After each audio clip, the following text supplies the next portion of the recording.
గోడగాను, ప్రాకారం గల పట్టణముగాను, అదేవిధంగా నిన్ను ఏమంటుండంటే నిన్ను ప్రాకారం గల పట్టణముగాను, ఇనుప స్తంభముగాను నేను నిన్ను నియమిస్తున్నా. నువ్వు ఎవరంట? ఇనుప స్తంభంవి. నీ కుటుంబానికి you are a pillar for your family. అదేవిధంగా నీ యొక్క ఊరి కోసము, నీ యొక్క పట్టణం కోసము, నీ యొక్క దేశం కోసము నువ్వు ప్రాకారం గల పట్టణం వంట. నీ కుటుంబం కోసము నువ్వు నీ కుటుంబం కోసం నువ్వెవరి వంట? నీవు స్తంభం వంట.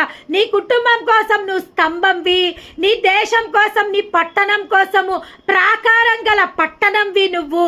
అదే విధంగా నీ పరిస్థితులు నిన్ను ఢీ కొట్టలేకుండా నువ్వు ఇత్తడి గోడగాను నీ యొక్క కుటుంబాన్ని, నిన్ను ఇత్తడి గోడగా నిన్ను కాపాడుకుంటున్నావు. నీ కుటుంబాన్ని స్తంభంగా కాపాడు.